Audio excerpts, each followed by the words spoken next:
cutback for Vasilev, and Lukic! A banger of a strike for Jovan Lukic's first MLS goal! It's fallen out to Westfield! Oh, wow! He's nearly taken the roof of the net off!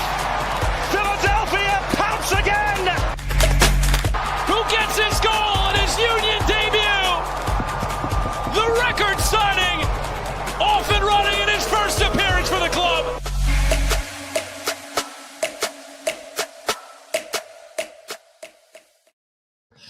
Hello and welcome to the Free Kick Podcast. My name is Todd. And for people who are listening on the RSS feed, you guys don't know that. We're 11 minutes late into the podcast, but that's what happens when Jose Nunez goes away for a week. And, you know, we're catching up with all things Union, all things his trip to Ireland. But as you guys do know, the Philadelphia Union fell to New York Red Bulls 1-0 on Saturday evening, snapping their 16-game unbeaten run against the Red Bulls in all competitions that goes all the way back to 2019. And we have so many thoughts to talk about that game, what happened during the game, what happened after the game. And I'm super excited to catch up with Jose Nunez, like I told you guys, talking before we recorded this. And we'll go ahead and let Jose give an update on his trip to Ireland, back in the United States. Hopefully no more jet lag, Jose. But thanks, Jose, for joining us here at 9:12 at night. And it's good to have you back after a week of being away across the pond. No, thank you for having me as always, Todd. And you're right. We started just talking, and I feel like this is the longest I felt disconnected from life. Obviously, being in a different continent altogether. The time change was just the craziest, right? I did what I could watching one match, the Saturday match while I was in Dublin. Watched it fully, did not go to bed till 3 a.m. Could not do the U.S. Open Cup match with that rain delay. The game, I think, ended at 5 or 6 a.m. my time by the time you guys were all done with press conferences and whatnot. So there was just no way. And the biggest issue with that was that I paid for a VPN and forgot to cancel the trial. So I'm on the hook for a $120 VPN for the next 365 days, which is fine. I'll use it, but just kind of a goofy thing. But the trip was great, man. It was a beautiful wedding. My cousin Dylan and his wife Chelsea got married out in Northern Ireland, maybe probably 20 minutes away from Northern Ireland. It was beautiful. It was fantastic. Great time to disconnect from life, from work, as much as I could from soccer. And as we'll talk about more, there's still news finding me while I'm out in a different continent altogether with moves that the Union are working on. But yeah, excited to be back. The last thing I'll say about my trip, I don't miss the shitty ketchup that we have here in the United States. I don't miss tipping culture. I absolutely love how in Europe, everybody's getting paid fair wages and there's no pressure to tip waitresses. You can if you want to, and I ultimately did for some people. But the food and everything, you just feel so much better eating anything. The food's just so different and tastier, and probably just because it's fresher. It was great. It was great to experience and sort of miss that only being back 48 hours at this point. So hopefully this is a once a year type of thing with my wife to disappear to Europe or somewhere outside of this country for about a week or so as just a way for us to just reset in a way, right? Not that we need it, nothing's wrong. It's just nice to go away. Yeah, exactly. It's good to spend time away and get out of the normal day-to-day, go to work, spend time with the kids, pick kids up, come home, cook, all that jazz, hop on a podcast every now and then, work for MLS late at night. Yeah. So, I mean, I don't blame you for switching up the routine. It's good. And I guess a couple thoughts real quick. And I do have one question I want to mention to you is, if I'm not mistaken, I feel like people in Europe get a lot more holidays, they call it, vacations, than we do over here in America. So I feel like they're always going on vacation. They're always going on holiday. They're able to enjoy their free time a lot more than us. Two, it's interesting you say that about the food, because my buddy Jem, he says it all the time that he's over here in the United States. He thinks the food's better here in America than it is over in England. So That's interesting because I feel like everything over here is pretty much processed and everything, and we use fake ingredients and everything in our food. So I would tend to agree with you, Jose. I've never been to Europe and everything, but I feel like the food would be a lot better tasting over in Europe than it is here in America. But regardless, we'll save that debate for another day. The question I do have for you is people who weren't paying attention to you on social media with you wearing your different jerseys on pretty much every single day that you were in Europe. What was your favorite kit that you wore?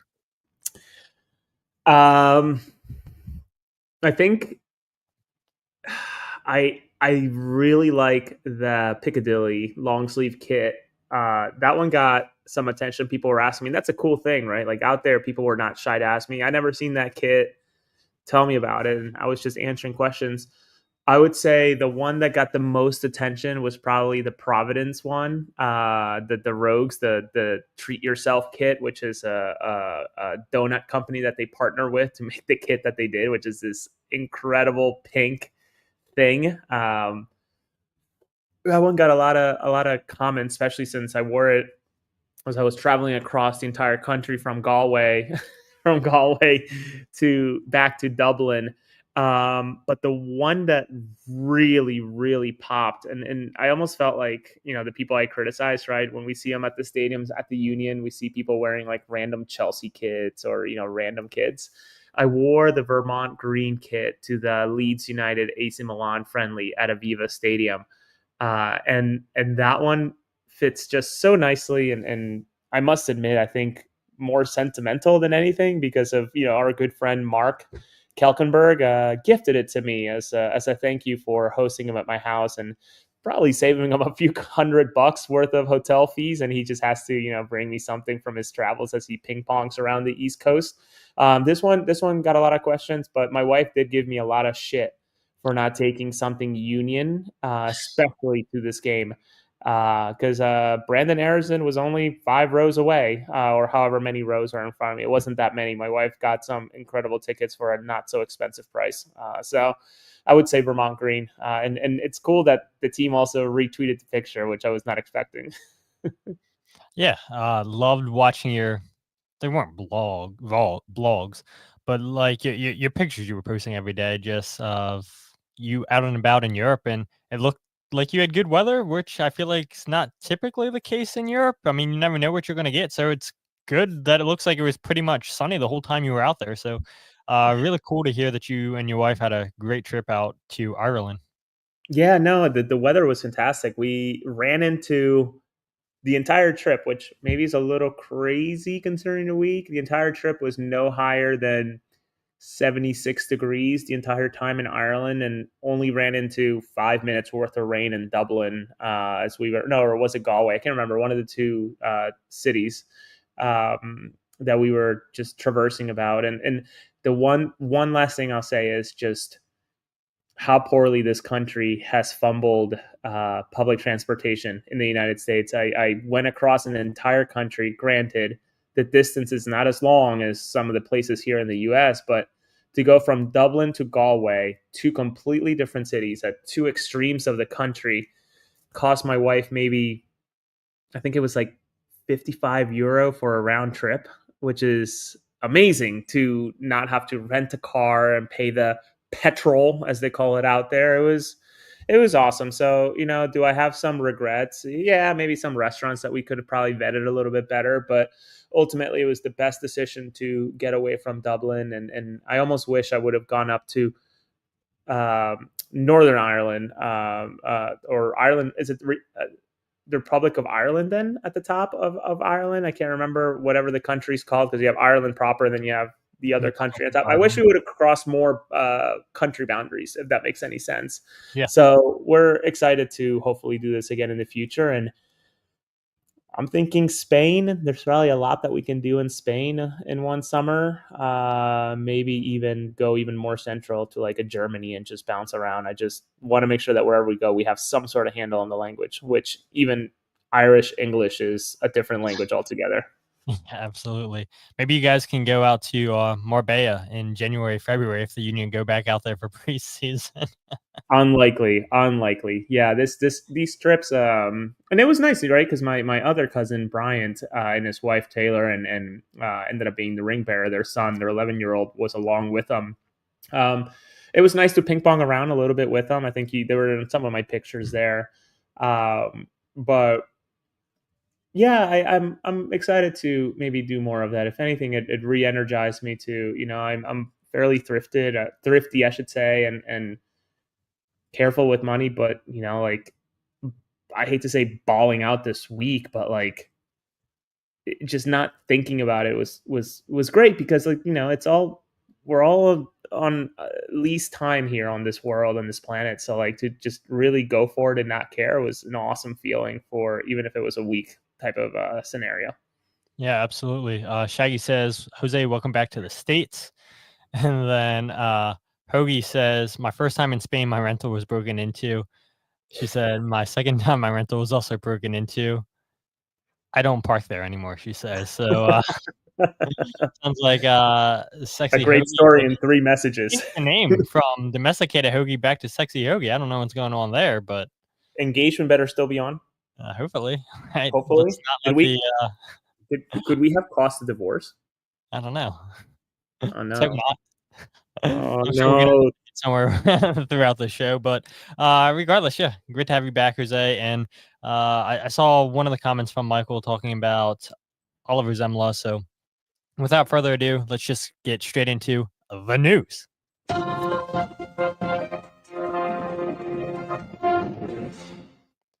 All right, and as Michael said, you had broken the story today, this afternoon on Sunday, about Oliver Zemla being loaned away. Sources have told you, Jose, to North Carolina FC of the USL Championship. That move does indeed open up a international roster slot for the Union. We do know a couple weeks ago now, the Union traded away a slot to Austin FC, and now the Union get one back, and we can talk about what that could potentially mean for the club. But regardless, Oliver Zemla, third choice goalkeeper, loaned out, which maybe it's a little bit unfortunate timing with Andre Blake's injury now. What do the Union do now at third goalkeeper, with Andrew Rick looking to become the starting goalkeeper with however long Andre Blake's out with his injury? We'll talk about that later on in the show. But yeah, Oliver Zemla no longer with the Philadelphia Union. It's not official by the club, but Jose, you never report things unless you're 100% confident.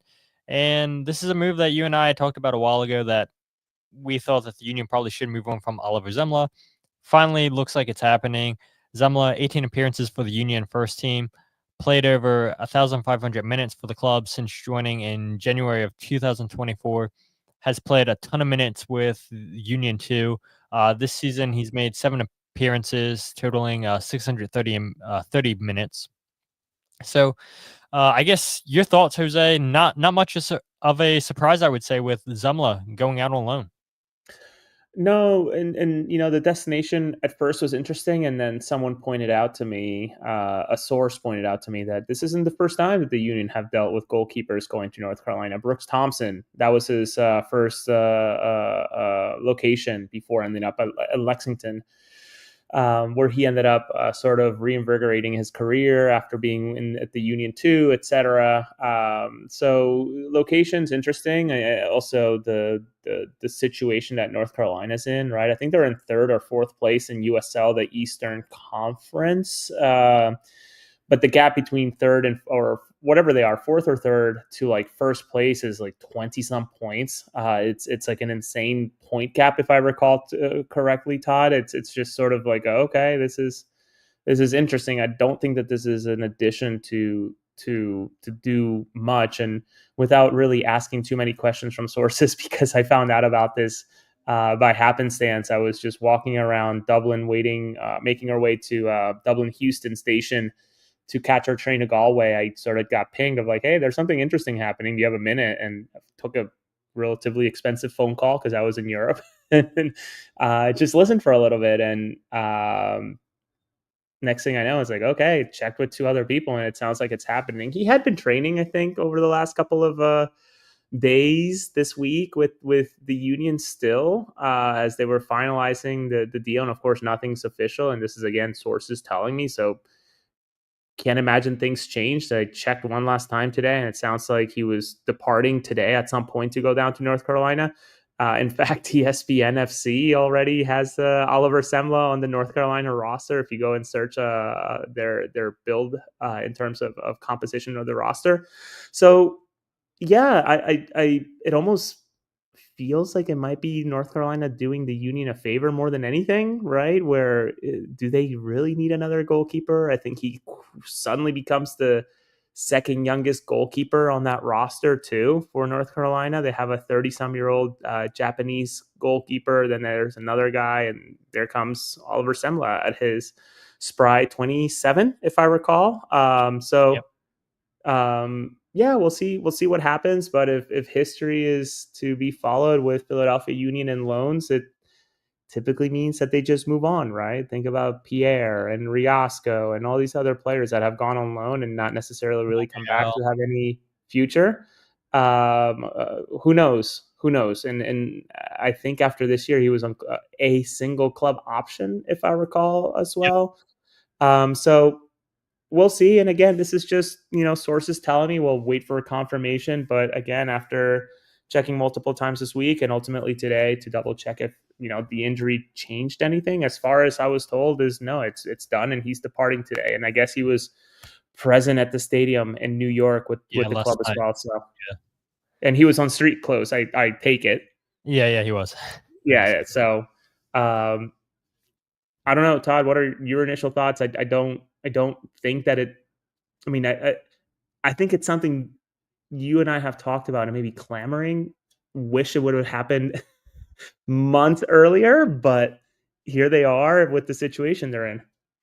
Yeah, exactly. I do want to say something real quick. So yeah, Louisville in first place in the USL Championship in the East, 47 points, only one loss this entire season, which is insane. Josh Jones, brother, Josh Jones. Charleston Battery with 44 points in second, Loudoun 31 points, and then North Carolina in fourth with 30 points. They played one less game than the teams in front of them. So yeah, they could jump Loudoun and move into third, but you're right. I mean, that's a huge difference between really first and second to everybody else. So yeah, Oliver Zemla, I mean, it looks like he'll be playing playoff soccer with North Carolina. And maybe, I mean, who knows what happens in the playoffs? Anything can happen. But my initial thoughts on Oliver Zemla is, yeah, I agree. I think that this is probably something that should have happened a while ago. Does have a team option for 2026, and it does feel like it's probably the end of Oliver Zemla in Philadelphia, and it's a massive jump up coming from the USL to MLS. And I think Oliver would probably tell you the same thing if you asked him. Being thrown into the fire last year, if I'm not mistaken, because of an injury to Andre Blake, I believe, in CONCACAF Champions Cup to start the season. Zemla made his debut against Saprissa. Is that who the Union played the opening game against in CONCACAF Champions Cup? I can't remember. But yeah, I believe it was Saprissa. It was Saprissa, because I think I recall them playing at, wasn't it El Huracan? That was what they called the stadium, because it was noisy as hell, etc.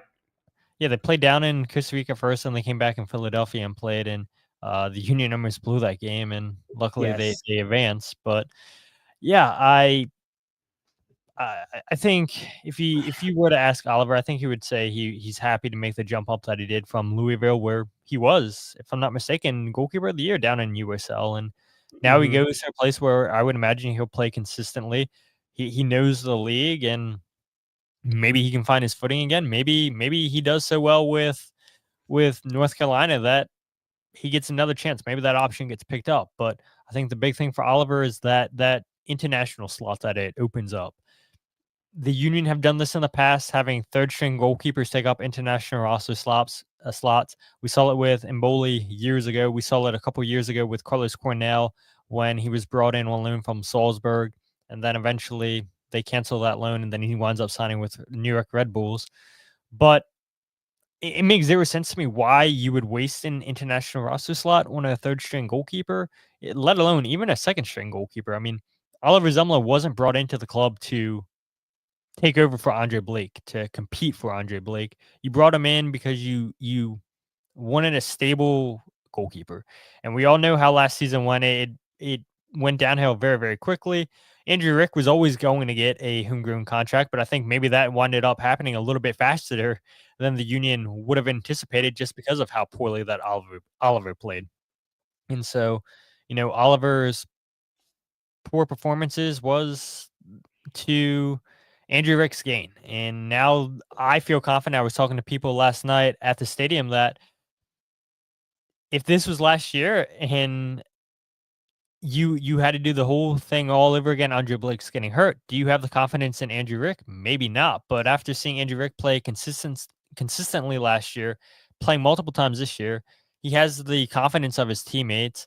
We've talked about it so many times here on the show, Jose, where we think that Andrew Rick should be playing week in, week out because that's going to help his development. Now Andrew's going to have a chance, I would imagine, at least one game. There's no way Andre Blake's back and healthy for this weekend's game against Chicago Fire. Maybe he is. Bradley Cornell had said last night that he was getting looked at by the Red Bulls medical doctors and because they have all the tests and everything on site. And Andre, after the game, was asked by a fan. I don't know who it was. They asked Andre, yeah, hopefully you'll be back before the semifinal game against Nashville in the U.S. Open Cup. Andre said, hopefully before that. So we'll see this week, I would imagine. We'll probably get more information from Bradley Cornell, hopefully, for Andre Blake. Maybe he'll keep it tight and say he's progressing. Who knows? But I do feel a lot more confident this year in Andrew Rick than I did last year with Rick in Zumla. And I don't think it's that big of a loss as it would have been if this happened once again last season. So, yeah, I wish Oliver the best of luck. I would be curious to see what the Union do for third goalkeeper because you're going to need to have a goalkeeper on the bench. Michael says, do they plan on bringing in an extra goalkeeper, Jose? I'm not sure if you know that. I also got to look at the roster. I mean, they've got to be pretty tight on spots right now. Sure, they could do short-term call-ups. Maybe Pierce Holbrook. Is that his last name? What is it? Holbrook, yeah. Yeah, maybe he gets brought up on short-term loan with Union too. So, yeah, the Union do have options, I guess, with goalkeepers down in Union too. Maybe Mike Sheraton. I mean, he's not even playing for Union too, so that would be wild to go from not playing with Union two to now being the backup goalkeeper for the first team. But yeah, I mean, we'll see what the Union do there. I mean, regardless, you open up an international roster slot, and I'll ask you this, Jose. I mean, I would imagine if the Union do something before August 21st when the transfer window closes, it's got to be a center back. Yeah, I was going to ask you this. Is this then the only international spot they have? Yep. Okay. Yeah. And I have full faith that if they absolutely needed one, despite trading one away, they would find a way to get one back from someone else for equal or less than what they got back from, selling their whatever last international spot just a couple of weeks ago, a week or so ago. I mean, 10 times sort of crazy in my head right now.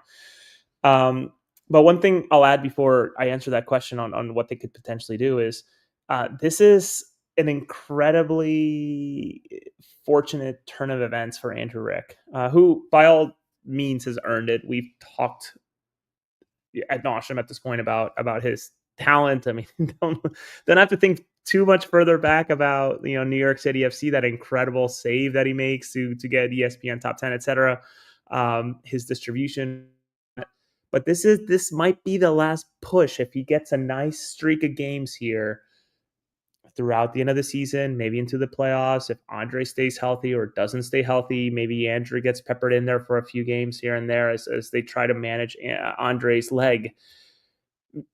Maybe Andrew becomes the third or the second string goalie for the U20 US team that's about to go to Chile. And that tournament begins September 27th through October 19th. So he could be very much in contention to be part of that tournament alongside Frankie Westfield as well. So something to keep in mind as you and I think about, what does the honor of representing a country mean for the club? And I can't imagine that the club would say, no, don't represent your country at a World Cup. That sounds ludicrous. And I can't imagine that's what the union does. Now, if it was a random international window going into playoffs and need people to stay healthy, I can understand that maybe a little bit better. But yeah, it'll be interesting to see how Andrew takes advantage of this opportunity. And honestly, it also comes down to releases on the likes of Koken, who's out in Barcelona, and some other goalkeepers across the world that are technically above him in a roster depth chart, whatever.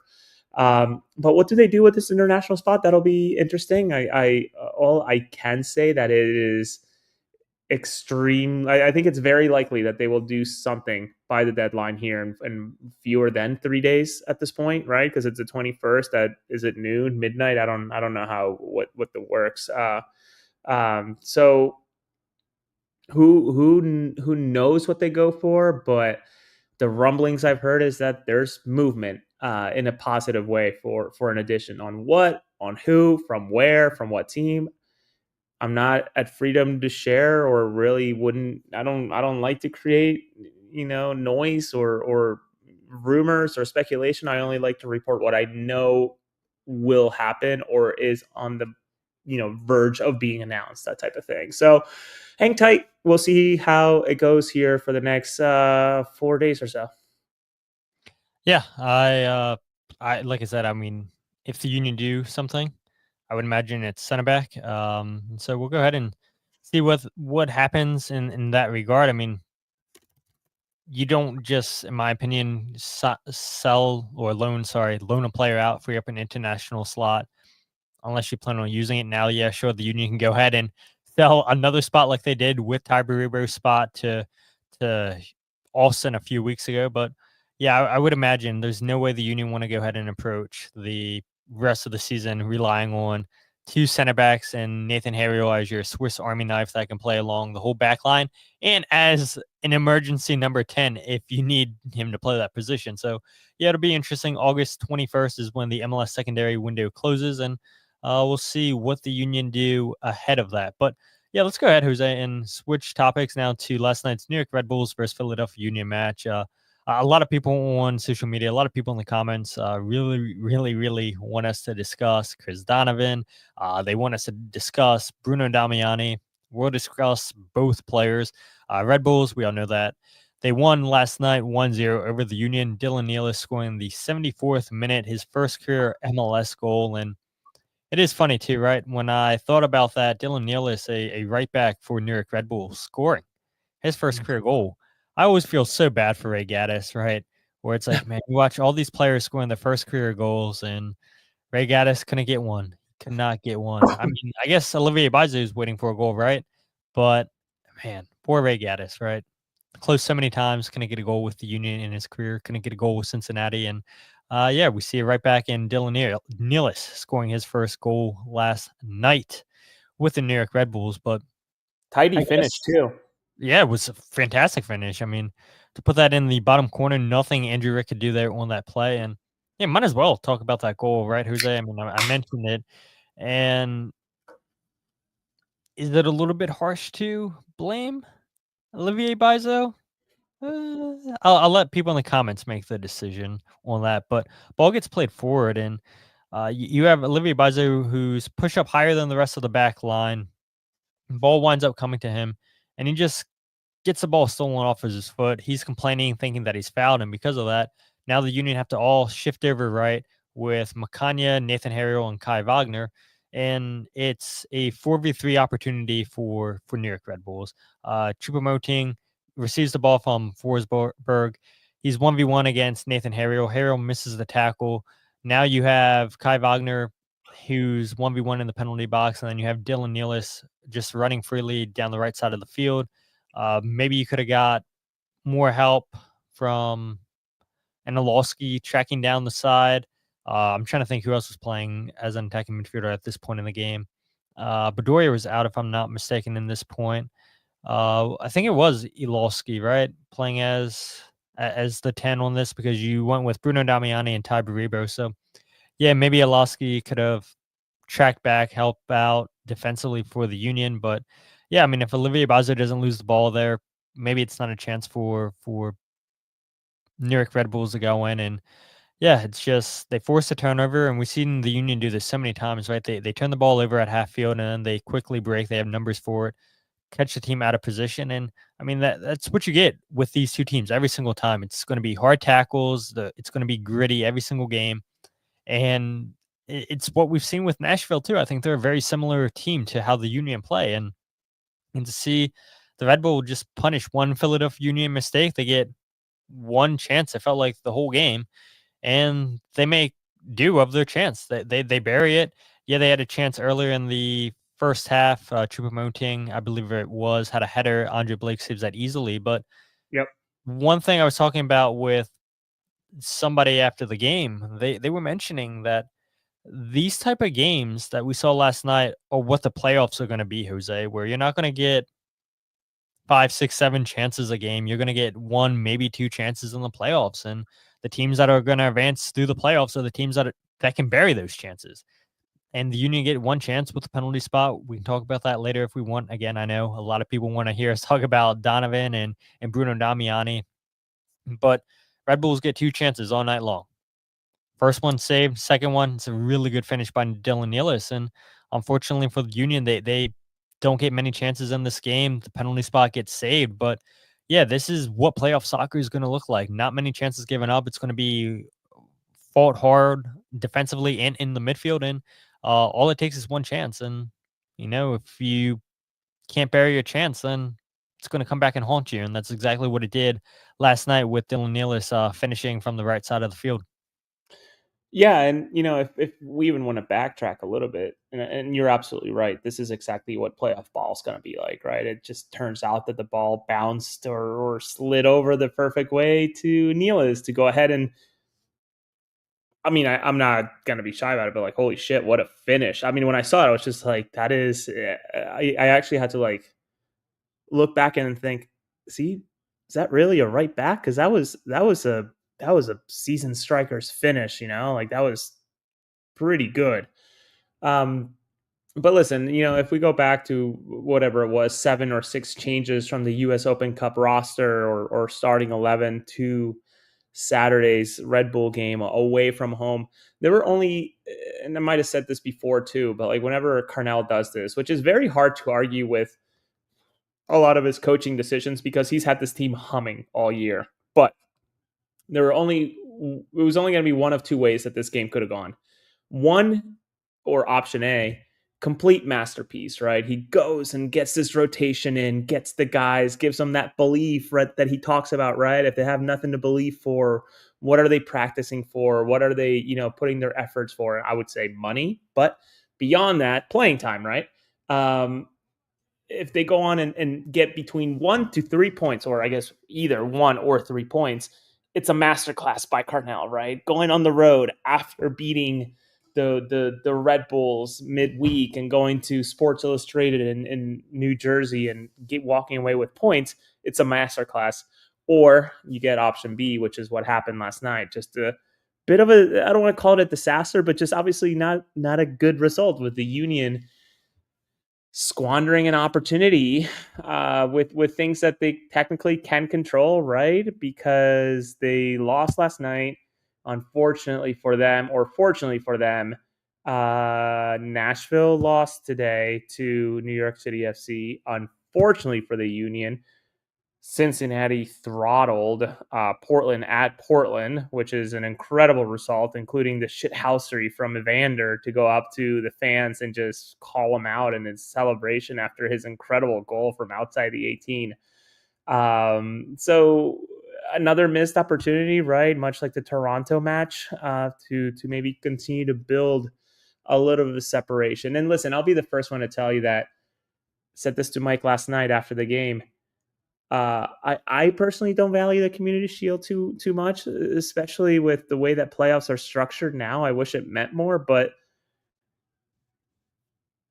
finish between first and fourth place, you get a home, you get the home field advantage in the playoffs. Like, I'm okay with that, right? But beyond that, like,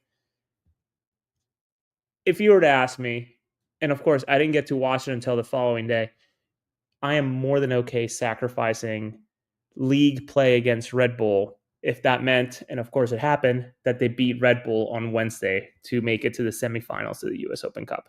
I'm not angry about that, but I can see, why was there that much rotation? Minimal travel to New Jersey, enough days in between to maybe get enough recovery to not need that type of travel. So, or that type of recovery or rotation, whatever. So I don't know. I know I just gave a ton of thoughts on it, but what else is there to say about this game? It's one that, should the season turn out great, we're not talking about it. We never remember this result. But should something go really wrong, is this the start of the downfall? I would argue that maybe it's Toronto, but it's not a pretty game, that's for sure. No, not at all. And I guess that's a good place to start with. The Union rotating 6 players from last Saturday's team against Toronto. You had Andre Blake in goal for this game, Olivier Bazo, Alawatu Makanya, Nathan Harriel, Kai Wagner, Jovan Lukic, Jesus Bueno, Alejandro Bedoya, and Chris Donovan played as the 2-10s, with Milan Ulowski and Mikhail Uhre starting as the 2 strikers.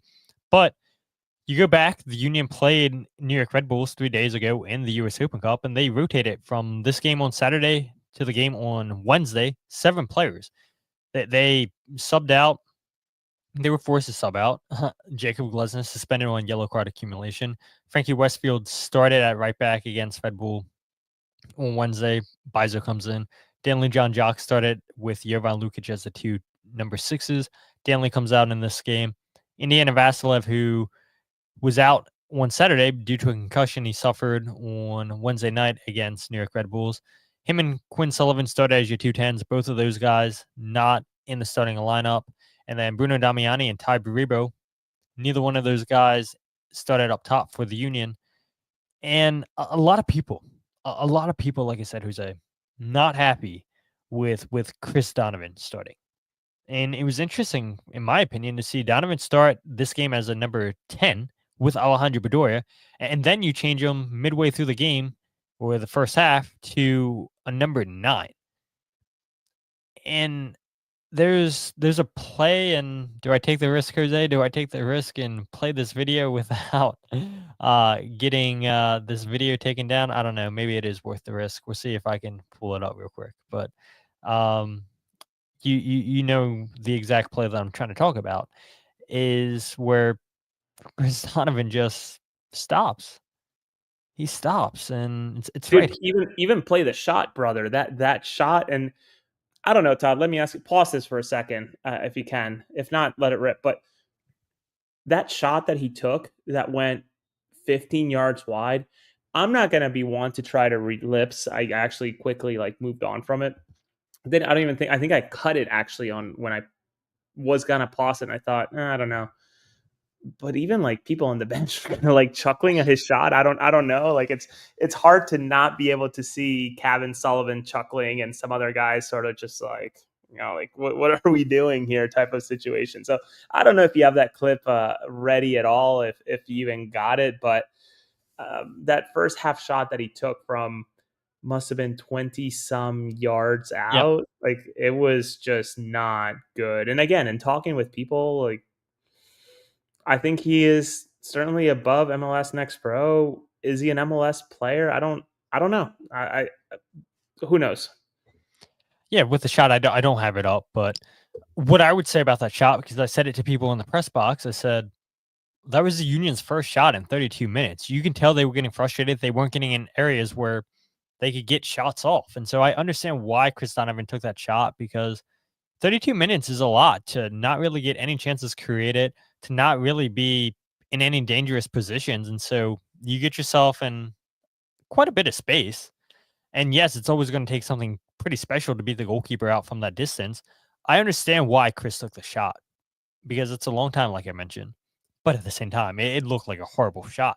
But then the clip that I was showing to people watching this live on YouTube, the ball gets played forward into Chris Donovan, and he just stops. He stops running, and he maybe thinks that he's offsides. And you even see Tim Parker who stops too, because he notices Chris Donovan stops. It's a ball played forward by Makanya into Mikel, or it's a great flick one by Mikel into Chris Donovan.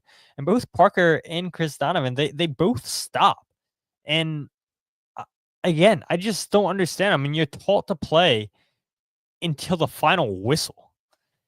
And Chris just stops. I mean, who knows what could have came in that moment? Maybe he draws a penalty. You don't know.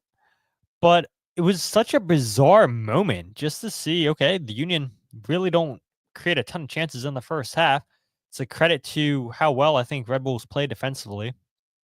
But you do get that moment and you just give up on the play. It makes no sense. And yeah, Chris Donovan, he's always going to hustle. He's always going to work his tail off. I mean, he was so sweaty in that play. It was pretty humid last night at Red Bull Arena. So maybe that is part of the reason why Chris looks so red and everything. But he is always going to work hard off the ball for you, which is maybe part of the reason why Bradley Cornell played him as a number 10.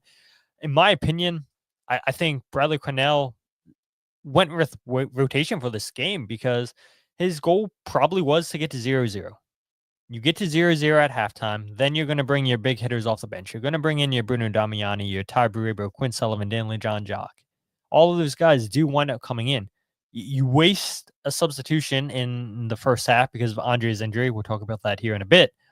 But at the same time, I think you would have wanted to see a little bit more chance creation by the Union, especially after what they did Wednesday night in the third half against the Red Bulls. I mean, look, the Union go down twice in that game on Wednesday against the Red Bulls in an Open Cup. They eventually win it. We know the Union can create chances, but they couldn't. And Bradley Cornell mentioned it on Soccer Wise. I think on Friday he went on Soccer Wise and said that now they have to adapt to a terrible pitch, one of the worst pitches in his opinion, as Red Bull Arena is. And I don't know if it showed it on the broadcast, but there was so many just horrible patches on that field, just missing grass completely. And Bradley said last night, yeah, 99% of our problems were because of how bad this pitch was. We asked Nathan Harrell his thoughts on the conditions of the field, and Nathan said both teams have to play on it, and it's not an excuse, which I agree with, right? But it is interesting to hear two completely different sides of the tale that, yeah, the field wasn't great. Then you have the whole issue with the referee wanting Damiani to replace the ball on the penalty spot after the Red Bull players complained. Bradley Cornell, I know, said that he thinks that maybe played a factor into getting into Bruno's head. That should have never have happened. But I mean, look, at the end of the day, the Union didn't do themselves any favors, and I'm sure we'll talk about it towards the end of the show. They didn't create a lot of chances, and I mentioned it.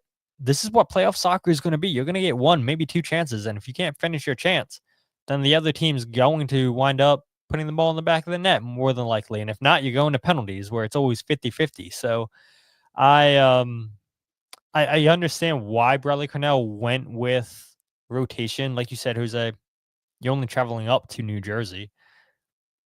The game didn't go into extra time on Wednesday night. Maybe because of the weather delay, maybe that plays a factor. I'm not too sure, but regardless, it was 5 a.m. when you guys finished.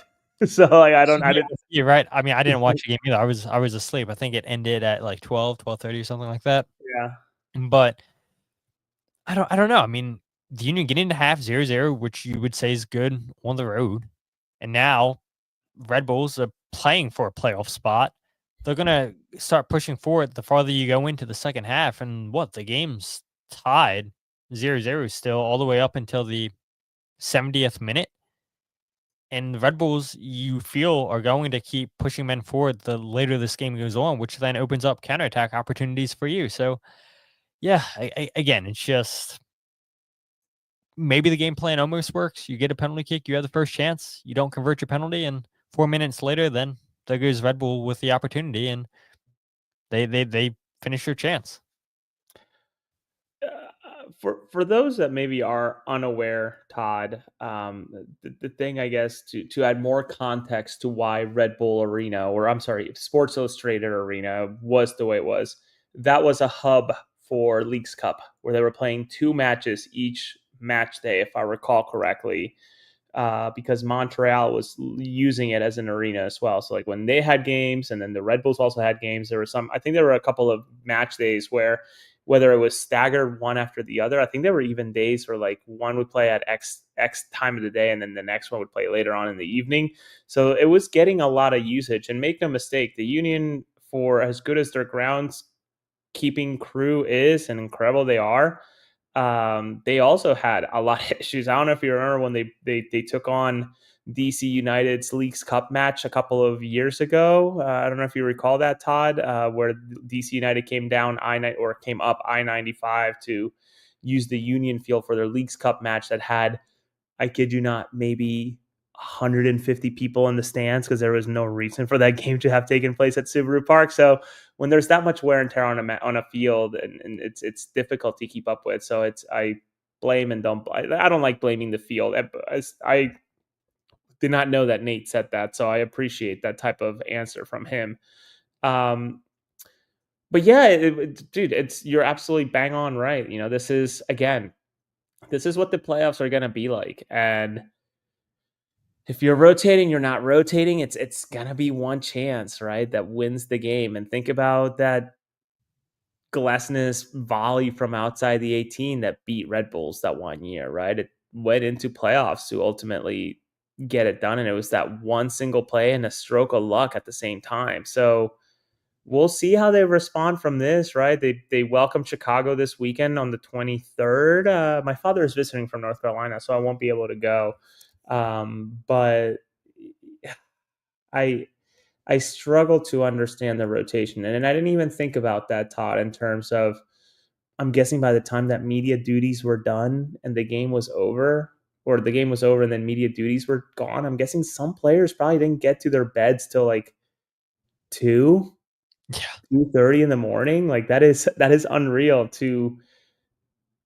If you're an unused bench player, I think you go in the next morning and do some sort of work because you technically didn't get the minutes under your legs. So like, I don't know how it works for them on that situation. So yeah, I guess that could be a factor onto the rotation, but I don't know. Where do you want to take it from here, I guess?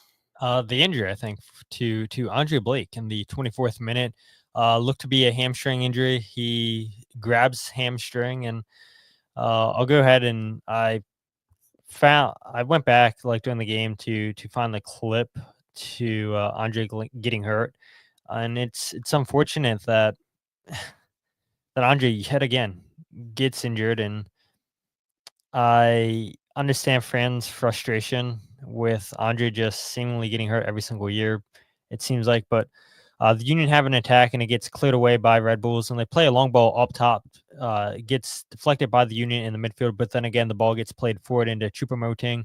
Andre Blake wants to come out to get the ball. He decides, ball's too far wide, and then he starts to run back. And as soon as he runs back, he grabs his right hamstring, and you see it here on the clip. He's grabbing his right hamstring. It should come up here in any second.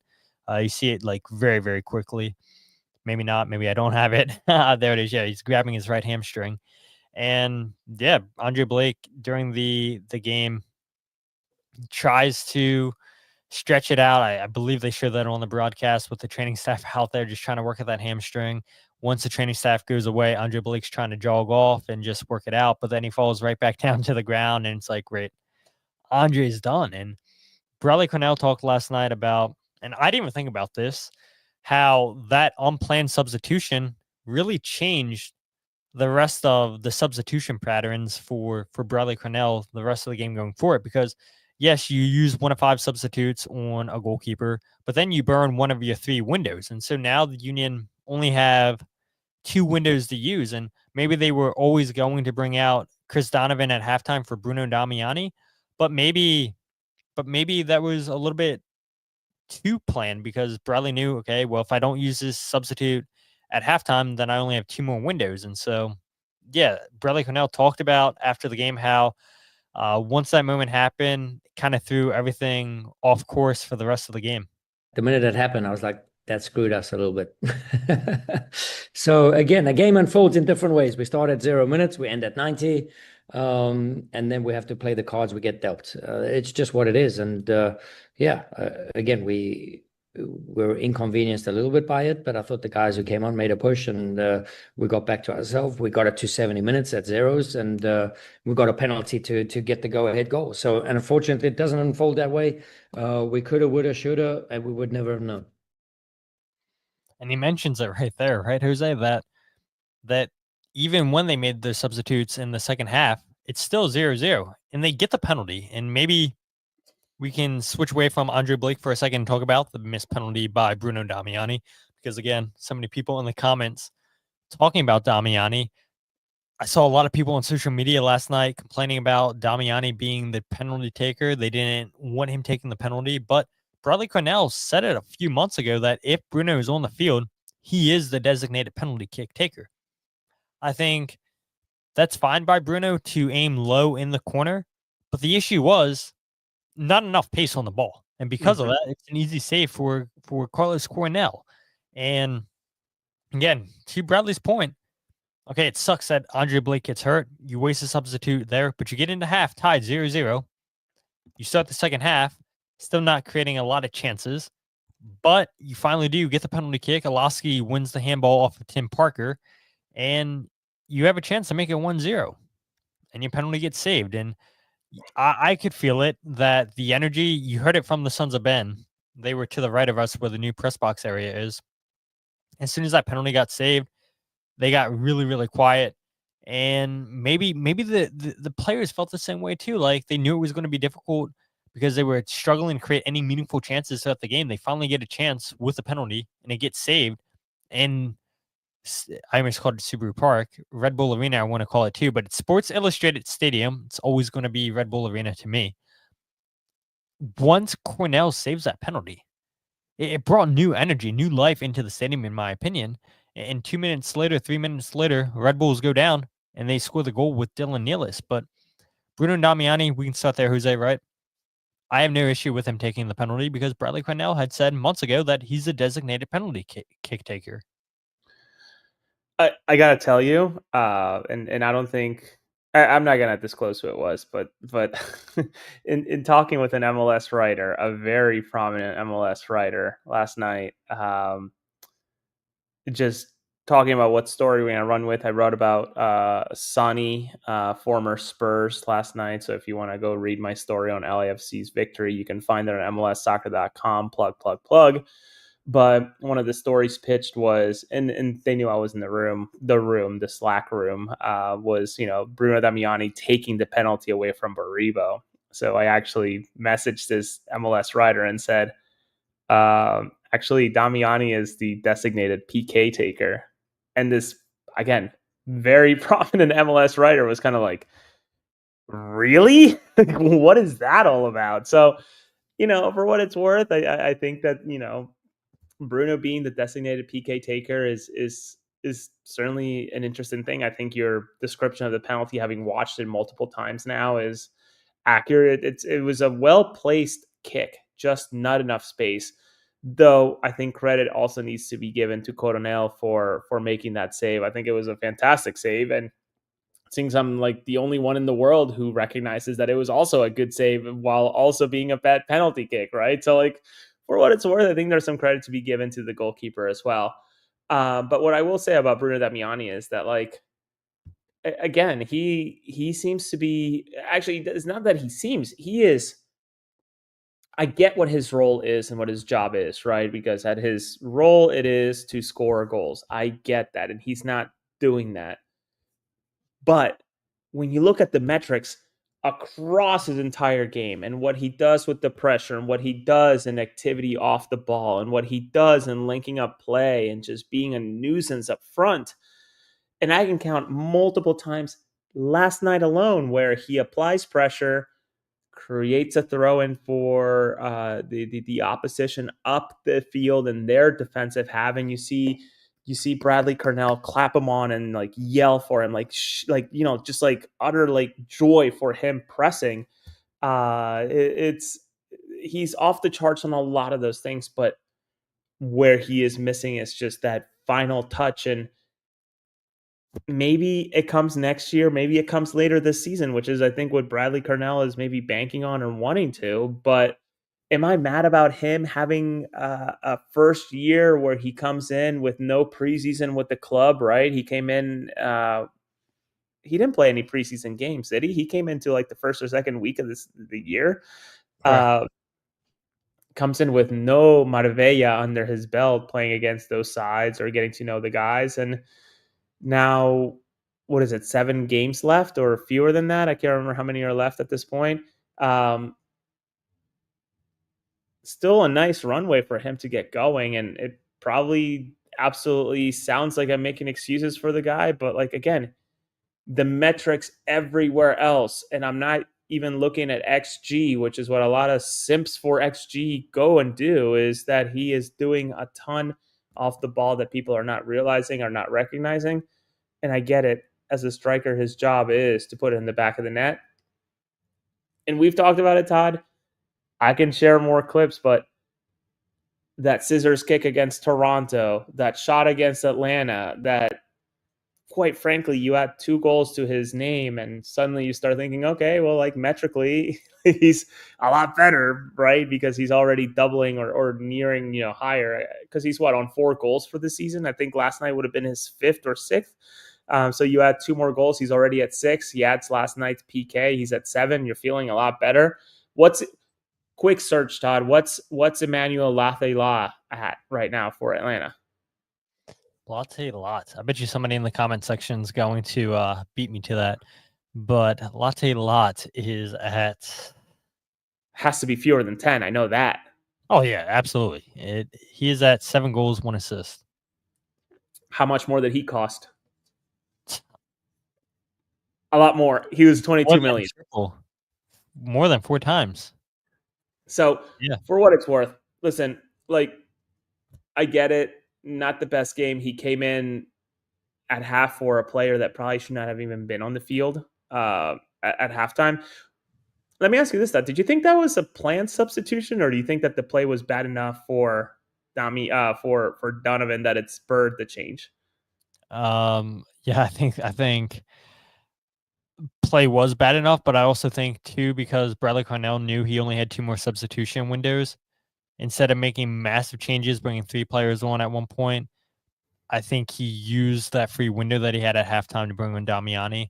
Because, I mean, Damiani was out there pretty early in the halftime window when the team's still in the locker room. It was Quinn Sullivan, Neil Pierre, and Bruno Damiani warming up at halftime.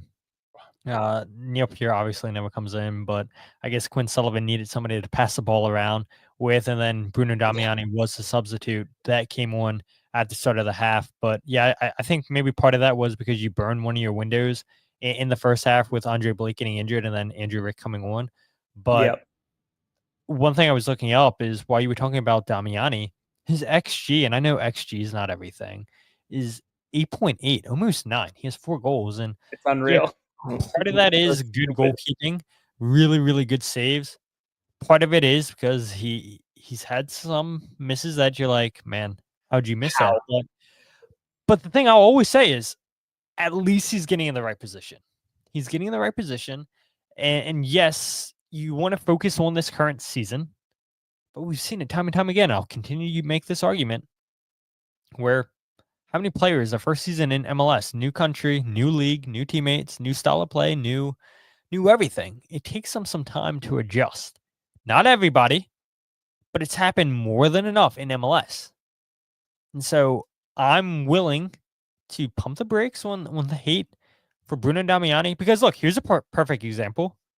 Julian Carranza, right? When he first comes into Miami, if that was in Philadelphia, how many fans would have wrote Julian Carranza off? Or when Julian Carranza was announced coming to the Union on loan, how many fans were upset about that? And then he winds up coming good for the Union. And so it takes time, right? It takes time, because do you think if Miami would have known that Julian Carranza, and I think they did know, because that's why they went out and got Carranza in the first place. They knew his talent. They believed in his talent. Just it didn't work out in Miami because of roster construction and a whole bunch of other reasons. They sent him out on loan in Philadelphia. They knew he was a talented player. They just couldn't bring that out in Miami. and he comes to Philadelphia, and he a fantastic signing for the Union.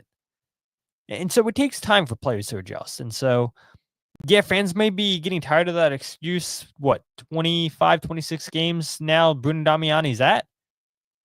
But again, I would argue there's multiple players over the history of MLS where they come into the league the very first season and they don't set the world on fire. So, look, I'm not too disappointed. I think that, and listen, I will be the first one. I see the comments on the side here, and I appreciate everybody commenting. I know Todd does as well for hopping on, keeping the show going, and giving us content to talk about and blend into the conversation.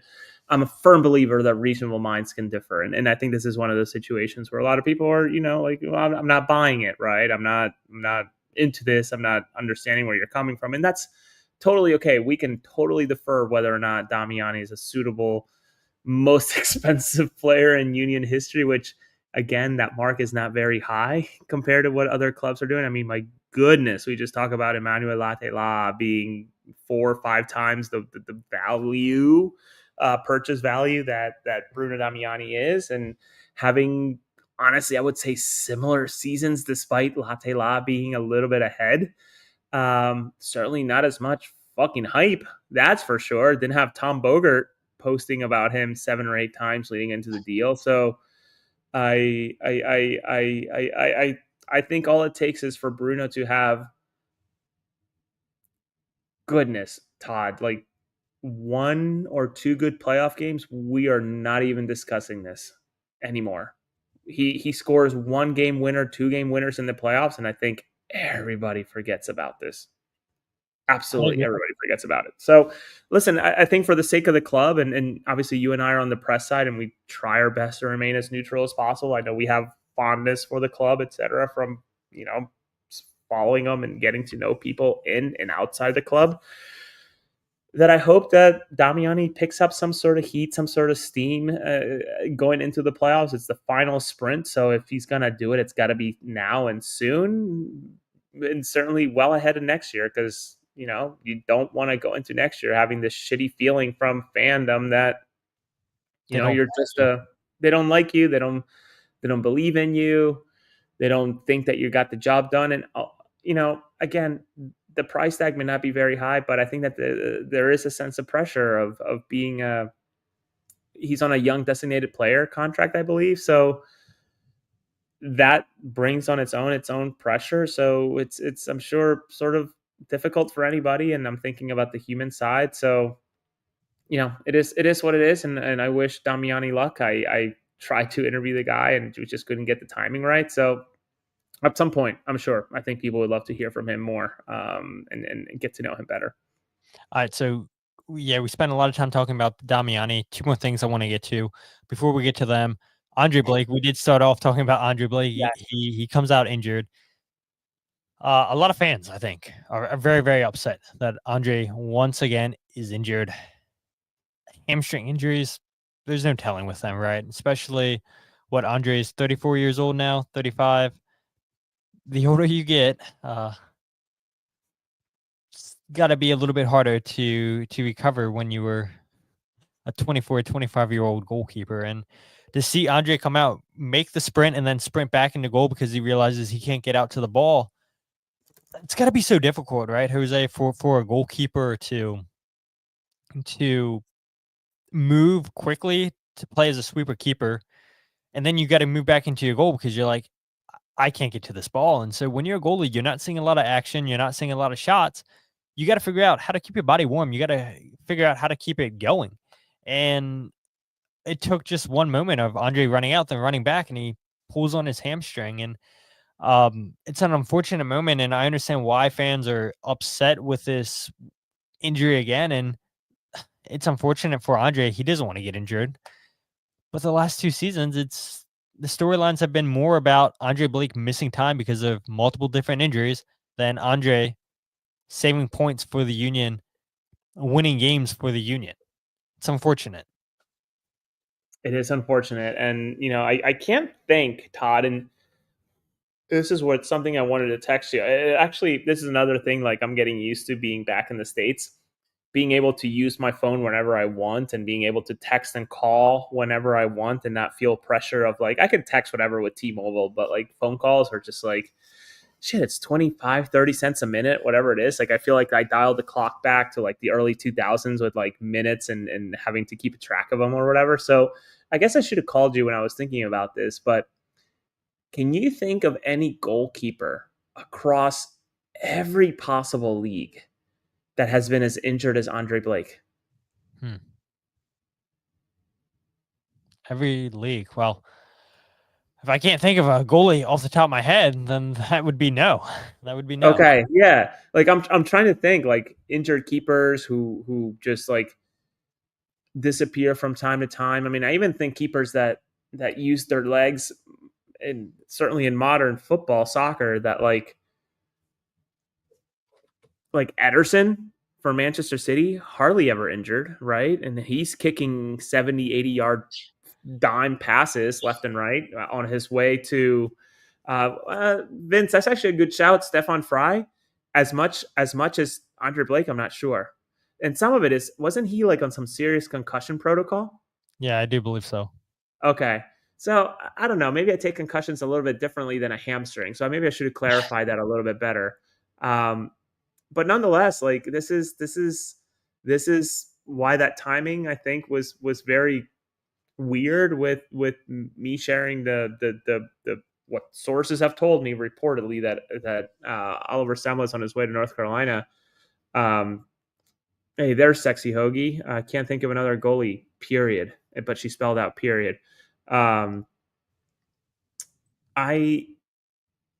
think it makes it difficult when you think about, okay, what are the options here, right?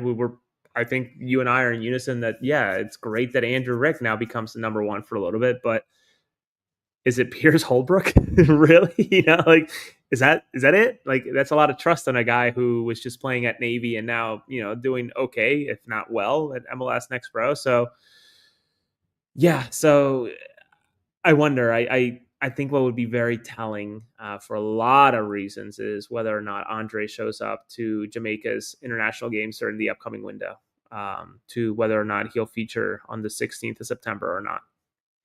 Yeah, that's true. One other thing I do want to point out, because I forgot I had this clip lined up, is it's got to be so difficult for Andrew Rick coming into this game on planned substitution where you don't get any warm-up. He did speak to us last night, and he mentioned how difficult that is as a goalkeeper. But then I took it a step further and asked him, I said, I understand not having your warm up with Phil Whetten, taking live shots and everything, getting your body right.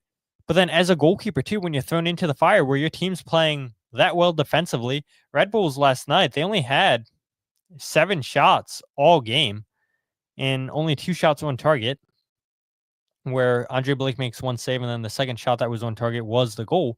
I asked Andrew Rick, how difficult is that as a goalie where you're basically just standing in your goal, not having much to do because your team is getting blocks in, they're winning tackles, they're winning interceptions, they're clearing the ball away with their head. How difficult is that for you as a goalkeeper where you're not seeing too many shots? And this is what Andrew had to say. Yeah, it's really difficult, especially when kind of just thrown into it. But yeah, like just mentally being ready is something that takes years of experience. I give Dre deserves a lot of credit because he does it week in, week out. He sometimes won't have to make a save, and then he's there like when we need him. And I think that's what that's where I want to grow. Like it's not easy, and in my opinion, I don't want it to take experience. I want it to happen now. So I'm gonna do everything I can, to be there for the team. And when situations like that arise, like I want to be there to make a save and either tie the game or win it. I love the confidence in Andrew Rick, and that's why I was saying earlier where if this was last year and Andre Blake's hurt, yeah, I'm not that confident with Union going forward the rest of the season. But because Andrew Rick does have that experience, towards the end of the season, you started seeing that confidence come. Played multiple times now this season with the Union's first team. I have all the confidence in the world in Andrew Rick. His teammates have all the confidence in the world. You heard him here saying he wants it so badly to help his team get a tie, help his team get a win. And he actually did. Towards the end of the game, Jose, have a chance to help his team get a tie. He wins the header against Jarrett Stroud. and the ball falls to Quinn Sullivan, which I made the mistake after the game. I'll out myself. I thought it was Nathan Harriel who had the shot, and Nate quickly corrected me. He was like, no, it was Quinn. But sitting so high up in the press box, it was so hard to see the players and everything. You can't see the last names. You can't see the jersey numbers and everything. I mean, it's like you're basically in the clouds where the new press box is. And people in the comments are probably thinking, oh, boo-hoo-hoo you. Like, wow, you don't get your nice bougie seats at center field where they used to be at Red Bull Arena. And, yeah, Andrew Rick, I mean, doesn't face a lot of shots, talks about how difficult it is, and he gives credit to Andre for so many times that happens to Andre, and then where it's just one moment where he needs to make a save, he makes it save. And Andrew doesn't want the experience. He wants it now. He wants to make those moments now. And that's what you want to hear in a young 19-year-old goalkeeper, saying that he wants it now. He wants to do whatever it takes to help the team win. And he does it too offensively for the team last night. We saw him already this season get an assist on a goal. I forget who was it, Quinn Sullivan, who scored the goal, if I'm not mistaken. We saw him go up last night, win the header for the chance for Quinn Sullivan, hits it over the crossbar. But I have all the confidence in the world in Andrew Rick, however long he has to play the remainder of the season. But it's got to be difficult. You heard Andrew say it, where you're not facing any live shots and you're just basically stagnant in your goal. Like, how do you keep yourself occupied? You finally face a shot from Dylan Nealis, and there's nothing you can do there in that moment. Yeah, it has to be incredibly tough. And I've never played goalkeeper. I've always been just a midfielder type of person. So, like, I don't know the first thing of what it's like. But it's a large, they're large shoes to fill in when you think about Andre Blake and the legend that he is, and how successful he's been. I think the only goalkeeper to have won Goalkeeper of the Year 3 times in MLS. So that's incredible. So I see Mueller, however you say it, getting ready to go in for Vancouver over my shoulder. It's still wild that he's chose Vancouver over all the other options that he had. Not Union. That one I understand, or the Union not choosing him. But good on Andrew for being confident in himself. And that's what he needs to portray now, and believe in himself and believe that he's ready to do this. Because, again, not only is he juggling potentially a starting spot from here on out for Philadelphia, but also a U20 World Cup, which could, a good performance in that tournament, should he get any time, catapult him to wherever it is next in his career, whether it's in Philadelphia or somewhere else. But yeah, I wish him the best here in this little stretch. It feels like Chicago might be the opportunity that he gets next. But I also want to shout out that he's eating Tros Greek food in that picture. Like, shout out to him. They have one not too far from Newark Airport. I do know that. So shout out to him or whatever catering company that they use, or the Union ordered in food. So I wonder what was in that box. A little jealous.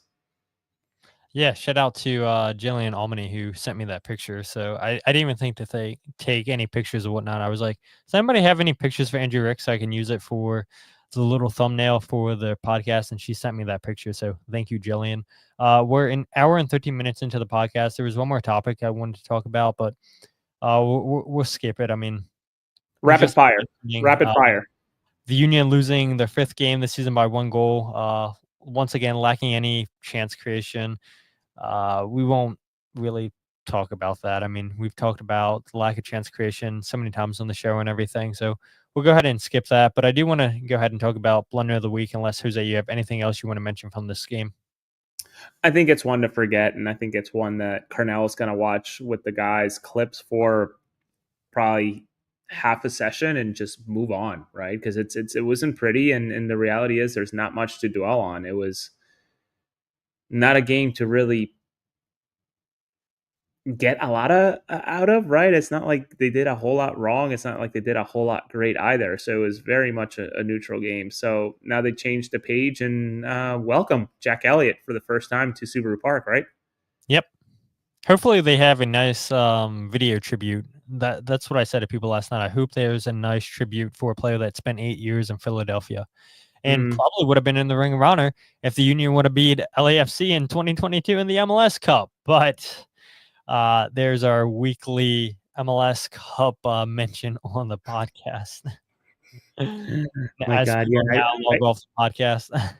I still have nightmares of that. That our what was that tweet that's like infamous? It's like our Or Jack's, or what was it? I know exactly what you're talking about. It when was I'm them just like, making fun of Gareth Bale. yeah, was it because they're both Scottish or something like that? I can't remember what. Bale's Welsh, Jack's Oh yeah, Scottish English. I forget what it was. but it was like, what the fuck are you guys tweeting right now? And it was quickly deleted, but obviously once it's posted, it's I'm out sure there. somebody that's listening to this back or listening live on YouTube, they could probably pull up the tweet and There it is. send it to us. Vince got it. Yeah, it Jack was. Elliott over Gareth Bale. Oh, dude, that tweet still haunts me whenever I see it. It's just like I still remember sitting in this very same living room. Benicio at the time, and you've met Benicio, was like this tiny little like watermelon meat sack that I was just holding, watching that entire game, and then watching it all unfold. Just kind of like, how is this possible? Yeah. Yeah, game of many emotions. I went to Subaru Park to watch the game. Pretty cool experience being on the stadium with so many fans, and just sitting at half field after the game, like, oh my God, like how did they lose that game? Unbelievable. But let's try to go to something a little bit more positive. Maybe it's not that positive. Blunder of the week, and a lot of good nominations this week from Jillian Almany. First nomination came in about how Bush League MLS Next Pro is. And she was explaining her and Kyle went up to Mount Clair University, I believe, is where New York Red Bulls 2 play in New Jersey. And the press box is in the bleachers with the fans. And I was like, what a weird setup. And so they just told him to go sit in the bleachers with the fans. There's no food, no water, nothing for the press. It's like, do you guys get any press here? And then after the game, they're interviewing Ryan Richter, and they turned the lights off in the stadium. So they're interviewing Ryan Richter in the dark. I mean, how Bush League is it? And you and I mean, we've said a lot of negativity about MLS Next Pro, who's the last few months on the show and everything, about how serious of a league it is. So I thought about that, and then I had a whole bunch of people telling me about how much of a shit show it was on Wednesday with ticketing getting into Subaru Park. Tickets wouldn't scan and everything. So that was almost blunder of the week. But then, my God, Jose, we've seen a lot of crazy things since covering this team. A lot of crazy moments being in the press. But I think last night takes the top for me.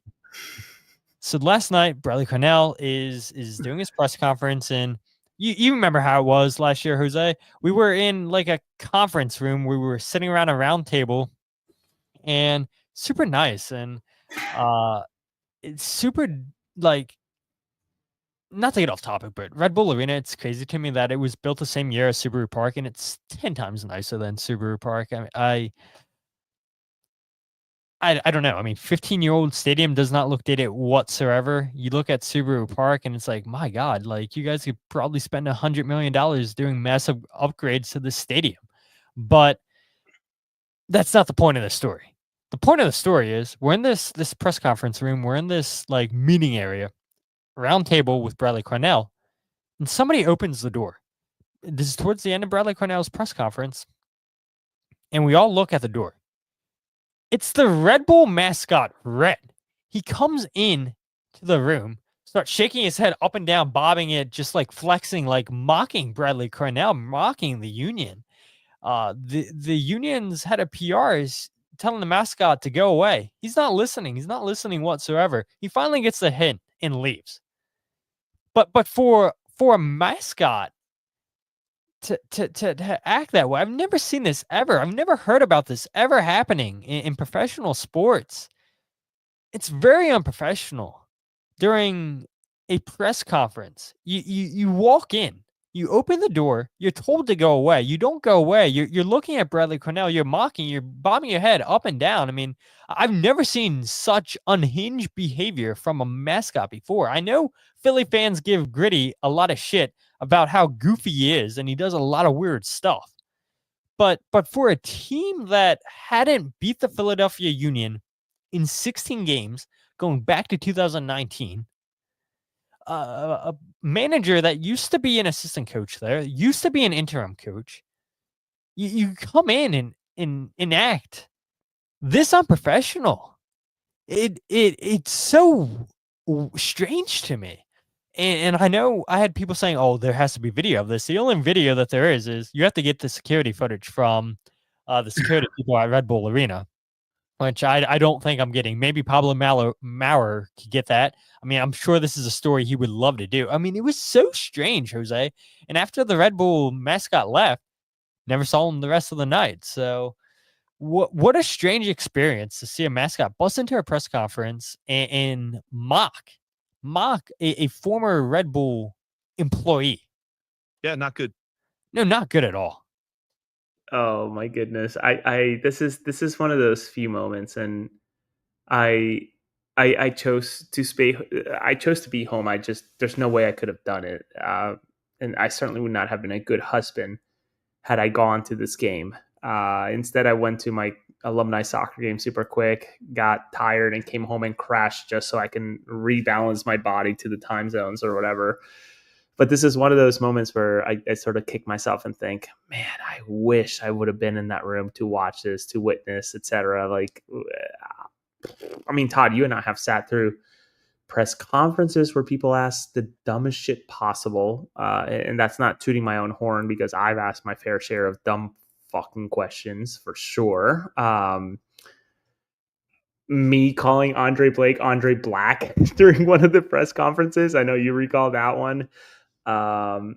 We've sat into, I actually chose not to be there that game. I was taking a different role in the night, but when Jose Martinez comes in with the bottle of champagne to get Jim Curtin off the stand, like we've seen a lot of crazy. I mean, I've seen international games where press shows up in jerseys and they go and exchange jerseys with players, etc. Like we've seen a ton of stuff. It's unbelievable, but this one's up there as something that I wish I would have witnessed in my time doing press. And I'm sure maybe others have seen something similar, but this one is up there in terms of, like, I know you used the words unhinged behavior or the term, but to me it's like just little brother behavior, right? Like you haven't beaten the Union. Yeah, like you haven't beaten the Union in how long, and suddenly you feel like you can do this, and then they're weird social media posts about the summer that whatever, like I'm just thinking to myself, like, you're celebrating that you haven't beat this team in however many years. It's kind of like a really bizarre thing. Like, just take your flowers, you won, move on. Like, your season's not going that well. Like, I get that you're digging for things to celebrate, but this is an odd one. And Philly Rovers asked, did Carnell not react on? I think I caught Carnell sort of looking and like he looked up. Yeah, he looked up and sort of like, and then smiled, like fully knowing that like he's pissed. I think he was probably not happy about it, and maybe had a few words, and like in his head he's probably like, "Are you having a fucking laugh over this? Like, what are we doing here?" So yeah, it's really bizarre thing that I wish there was more video, and I rewatched that press conference, especially that last bit, to try to see a reflection on someone's eyes. Unfortunately, Carnell doesn't wear his glasses for them, or I don't know if he wears glasses. He's not wearing anything that I can see a reflection or anything crazy like that, like forensic and shit. So yeah, just that's up there, Todd. I'm so glad you got to witness it. Just bizarre. Yeah, Philly River says, did Carnell not react, Todd? I mean, all he did, like Jose said, is he looked up, and then at the end of the press conference, he said, that sucked. I imagine he said that sucked like losing, but maybe he was saying it sucked that the Red Bull mascot Red came in there and was mocking them. But yeah, it was just such strange behavior. I don't know. I would not be shocked if that mascot is out of a job. Maybe Red Bulls is posting now a new mascot for the remainder of the season. I mean, it was just so weird. I wish somehow, some way that there could be a video of this released so you guys could see it. But the only people that saw it was just the very few of us in the boardroom meeting room.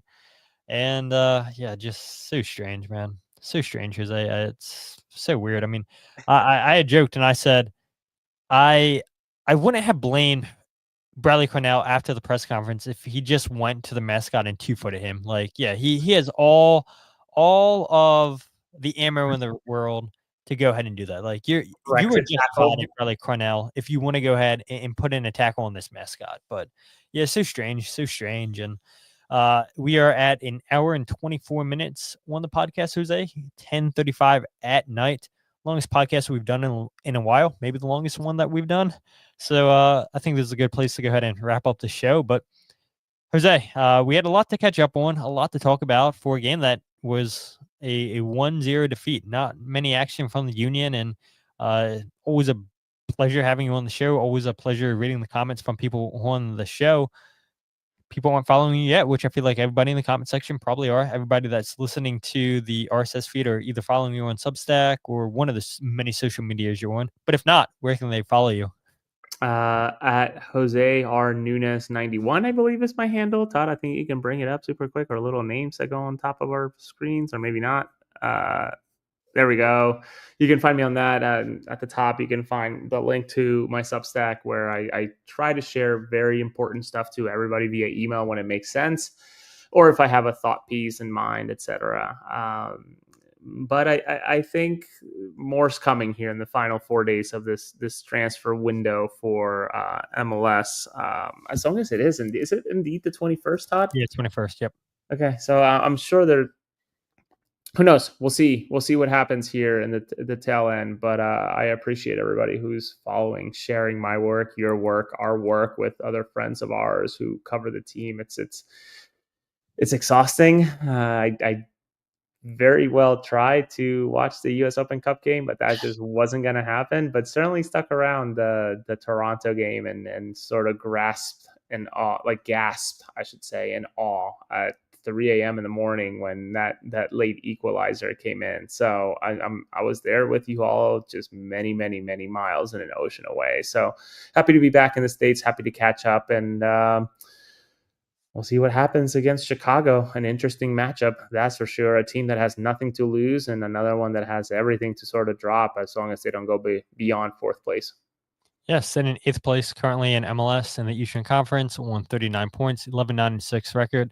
Like you mentioned, Jose, the return of Jack Elliott. Hopefully, there is a nice tribute video for a player that spent 8 years in Philadelphia. But if you guys aren't following the podcast on Twitter, Instagram, or Facebook, follow at Free Kick Pod, wherever you get your podcast, The Free Kick. Check out the YouTube channel, youtube.com/freekickpod. Live every single podcast on YouTube, Twitter, and Facebook. And you can check out the goals breakdown video, which I haven't recorded yet because, I mean, do I do one for this? Maybe. I mean, 1 goal scored. Show you guys the mess up for Olivier Bizo and the half chances that the Union created. Maybe we do it. Maybe we get it recorded tomorrow, post it maybe late Monday night, early Tuesday morning. I don't know. We'll see. Whatever you guys say. I mean, every time I ask you guys' opinion, you guys always say, yep, you do a great job, Todd. We want as much content as possible. We love the hello and welcome intro.